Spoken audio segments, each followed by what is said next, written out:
He will explain the basics in detail. Today we discuss one of my favourite ever game series, Farming Simulator. I've done over 500 videos on FS19 and FS22, and today I'm going to discuss, is Farming Simulator 25 worth the money? Let's find out.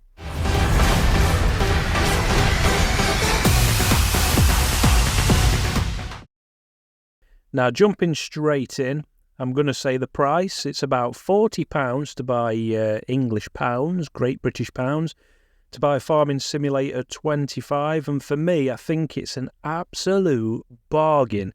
Now, I must admit, when I first saw a couple of videos, I thought, I don't know if it's worth the money, but I'm going to have to buy it just to review it.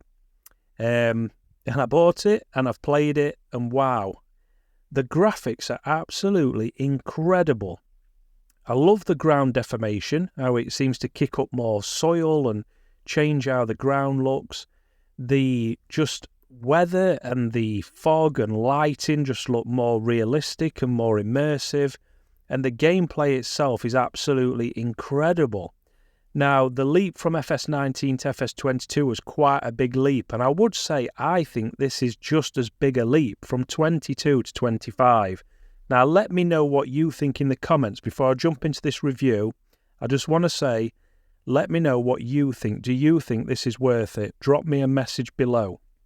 But for me, there's new upgraded crops. There's spinach, peas, rice, carrots, more root crops, which I love because it was definitely missing that in FS22. The DLC is not quite there yet, but let's be honest, we know what the modders are like, and these new maps and new vehicles will be made within a matter of weeks, I reckon. I hope things like No Man's Land and things like that come to FS25, fingers crossed. But the graphics, I'm working on things like looking at the forestry equipment. It looks so realistic, it's just been upgraded so well. I love how you can talk and interact with NPCs, which they didn't have. You can have a third-person view, which we didn't have before. And it just adds, especially with the NPCs coming to life, it seems to add a bit more, because that was missing again for me in FS22. You can't go in any of the buildings, you can't talk to any of the NPCs. If you're playing on your own, even though there's people walking around, you have to use your imagination, the game felt empty. But now there's people you can actually talk to, like Grandpa on the farm. It just makes it more interesting. And let's be honest, I think the modders will get hold of that, and they'll start releasing more NPCs that you can talk to. So hopefully that becomes an even bigger thing. But the graphical upgrade, the fact that you can do different root crops, and just how good it looks, how smooth and everything looks. There's still a few issues. Like, if you've been watching my channel for a while, you'll know I love the sandbox version of the game. I love to just take over a farm and then start building my own.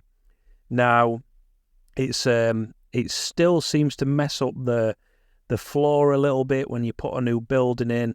You've still got to smooth everything out, so you need a really flat map to really enjoy the sandbox. But for me, is the game worth it? Oh, yeah, absolutely loving it. And I didn't think I would, I must admit. I think I paid £44 and I thought, it might be a little bit too much. I've just downloaded Daisy Frostline, and there's a lot of changes with that. I did another video on that, and that was only around £20. So this was quite expensive, and I thought, I hope this pays off. But I've jumped straight in, and you kind of don't realise how good the changes are until I then went back to FS22 to have a look. And then when you're comparing them side by side, I might do another video where I'm comparing them side by side. But just a quick one, is it worth it? Oh yeah, for me, fantastic game, and I cannot wait to jump back in to the farming world. Let me know if you've got this game, let me know what you think. I'd love to hear from you, and I look forward to doing many more videos. We're back on Farming Simulator.